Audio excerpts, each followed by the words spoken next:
আপনার সন্তান রাত জেগে পড়ছে, বই মুখস্থ করছে, এমনকি 3-4টে টিউশনি রেখেছেন, কিন্তু তবুও তার নাম্বার কেন বাড়ছে না? আপনি কি কখনো ভেবেছেন যে ছেলেটা সে সারাদিন খেলা করছে, কিন্তু সে যখন রেজাল্ট ক্রিয়েট করছে 1 থেকে 10-এর মধ্যে রোল করছে, কিন্তু আপনার সন্তান পাচ্ছে না? বা তুমি যদি একজন ছাত্র হয়ে থাকো, তুমি এত চেষ্টা করছো কিন্তু রেজাল্ট ইমপ্রুভ হচ্ছে না কেন? আজকে আমি তোমাকে এক্স্যাক্টলি কারণটা জানাবো, এবং সেটা শুনলে তুমি অসাধারণ হয়ে উঠতে বাধ্য। তাই কমপ্লিট ভিডিওটি দেখো। তুমি কি কখনো ভেবে দেখেছো যে আসল ভুলটা তুমি কোথায় করছো? আমি বলবো যে আসল ভুল তোমার পড়াশোনার পদ্ধতিতে। তুমি জানো না কিভাবে পড়তে হয়। অ্যাকচুয়ালি ভুলটা আমাদের মাইন্ডসেট থেকে তৈরি হয়। আমাদের 2 ধরনের মাইন্ড আছে। আমি বলবো যে মাইন্ডের মধ্যে 2টো ভাগ আছে। প্রথম হলো কনসাস মাইন্ড এবং দ্বিতীয় হলো সাবকনসাস মাইন্ড। যখন আমরা পড়াশোনা করছি, চিন্তা করছি, বিচার করছি, তখন আমাদের এই কনসাস মাইন্ড কাজ করে। আর আনফর্চুনেটলি এই কনসাস মাইন্ডের ক্ষমতা মাত্র 5%। কিন্তু যখন কোনো রেজাল্ট ক্রিয়েট হয়, অভ্যাস তৈরি হয় এবং সফল হয়, তার পিছনের যে মাইন্ডটা কাজ করে সেটা হলো সাবকনসাস মাইন্ড, এবং এর ক্ষমতা 95%। আর তুমি সারা জীবন ধরে ওই 5% ক্ষমতা দিয়ে তুমি সফল হতে চাইছো, তুমি অন্যকে টপকাতে চাইছো, বা স্কুলের 1 থেকে 10 এমনকি বোর্ডের র্যাঙ্ক করতে চাইছো। সেটা কখনো সম্ভব নয়। এবং এই সমস্যাটা সমাধানটা কোনো স্কুল, কলেজ বা ইউনিভার্সিটিতে দেয় না। আমি অনেক ছাত্রদেরকে ট্রেনিং দিয়েছি, অনেক স্কুলে ট্রেনিং করেছি, আমি এটা শিখিয়েছি কীভাবে এই সমস্যা থেকে সমাধান পেতে হয়। এখন আমি তোমাকে বলবো 3টে আসল কারণ, এবং এই কারণের সমাধানও দেব। প্রথম হলো ইনপুট ট্র্যাপ।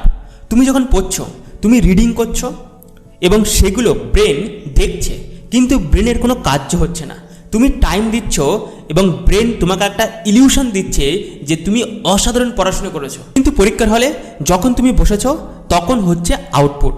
তখন তোমাকে একটা সাদা কাগজ দিয়েছে এবং কিছুটা প্রশ্ন দিয়েছে, তোমাকে সেই সাদা কাগজে উত্তর লিখতে হবে। এটা তুমি এর আগে কখনো প্র্যাকটিসই করোনি, তুমি কেবল পড়ে গেছো। তাহলে তুমি কিভাবে নাম্বার বেশি পেতে পারো? দ্বিতীয় ট্র্যাপ, ইমোশনাল ব্লক। এটা খুব ইম্পর্টেন্ট এবং এখানে 90% ছাত্ররা প্রবলেম ফেস করে।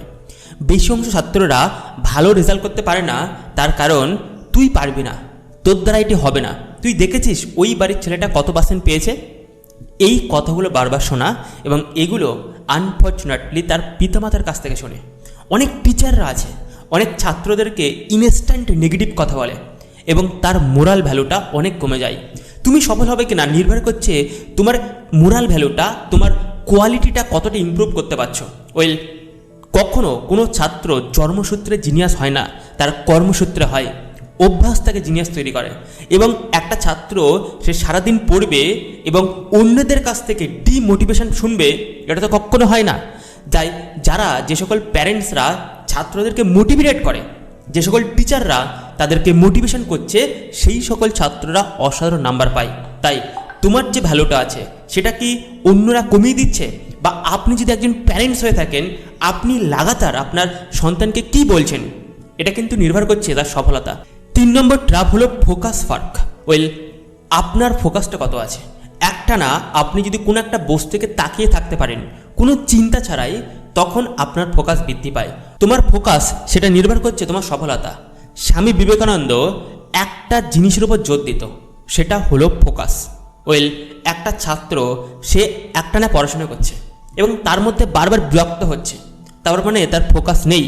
তো যখনই কোনো ছাত্রকে পড়াতে হয়, তাকে পড়ার পদ্ধতি সম্বন্ধে জানাতে হয়, যে কিভাবে পড়তে হয়, কিভাবে মনে রাখতে হয়, কিভাবে পরীক্ষাতে লিখতে হয়, কিভাবে ফোকাস ডেভেলপ করতে হয়, কি করে আমাদের ব্রেনটাকে ইমপ্রুভ করতে হয়। যদি এগুলো না শেখানো হয়, তাহলে আলটিমেটলি সে যতটা টিচার থাকুক না কেন, বাড়িতে যতক্ষণ পড়াশোনা করুক না কেন, সে রেজাল্ট ক্রিয়েট করতে পারবে না।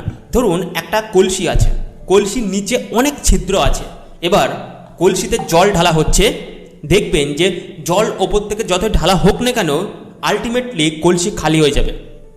তো এখানেই যে ছাত্রটা প্রচুর পড়াশোনা করছে, তার যে কনসেন্ট্রেশন পাওয়ার, রিটেনশন পাওয়ার এগুলো নেই, কম্প্রিহেনশন পাওয়ারও নেই, তার জন্য তার একদিন পরে সব কিছু ভুলে যাচ্ছে, সে পড়তে পড়তে ডিস্ট্রাক্টেড হয়ে যাচ্ছে, পরীক্ষার খাতায় কিছু মনে থাকছে না, তাছাড়াও স্ট্রেস, এনজাইটি, ডিপ্রেশন, ফ্রাস্ট্রেশনের প্রবলেম তো রয়েছে। তো প্রশ্ন হচ্ছে এই তিনটে প্রবলেম, প্রথম হচ্ছে ইনপুট প্রবলেম, দ্বিতীয় হলো ইমোশনাল প্রবলেম, তৃতীয় হলো ফোকাস প্রবলেম। এই প্রবলেম থেকে কী করে মুক্তি পাবে? তো আমি বলবো এই প্রবলেম থেকে মুক্তি তোমাকে কেউ দিতে পারবে না। আমি দীর্ঘদিন ধরে ট্রেনিং করেছি, আমি শিখেছি কীভাবে ছাত্রদেরকে এই প্রবলেম থেকে মুক্তি পাওয়াতে হয়। আমার একটা কমিউনিটি আছে, কোয়ান্টাম কমিউনিটি, সেখানে ছাত্ররা জয়েন করে, লাইফ টাইম অ্যাক্সেস পায়, অর্থাৎ আমি তাদের সঙ্গে লাইফ টাইম থাকি, তাদের ইমপ্রুভ করি।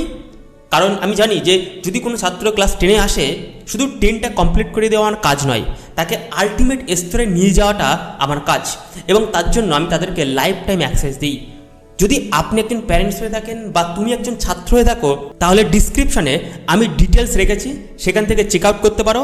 এবং যদি এই তিনটে প্রবলেম, এখন আমি এই ভিডিওর মাধ্যমে আপনাকে একটা প্রশ্ন করছি, আপনার সন্তানের এই তিনটে প্রবলেম কি আছে, বা কোন প্রবলেমটা সব থেকে বেশি আছে? বা তুমি যদি একজন ছাত্র হয়ে থাকো, তাহলে কোন প্রবলেমটা বেশি আছে সেটা কমেন্টে লেখো। যারা যারা কমেন্ট করবে তাদেরকে আমি সলিউশন দেব যে এই প্রবলেমটার সমাধান কি হতে পারে। আর যদি তুমি নতুন হয়ে থাকো, তাহলে এই চ্যানেলটি সাবস্ক্রাইব করে দিও, বেল আইকনটি প্রেস করে দিও, কারণ আমি প্রত্যেক দিন এমন কিছু ভিডিও আনছি যেটা তোমার পড়াশুনোকে রিভলিউশনাইজ করতে পারে। আর এই ভিডিওটা একটা বন্ধুকে শেয়ার করতে পারো, কারণ মেবি এই ভিডিওটা তার লাইফ চেঞ্জ হতে পারে। Thank you so much. দেখো নতুন দিন নতুন একটা ভিডিওতে। টাটা।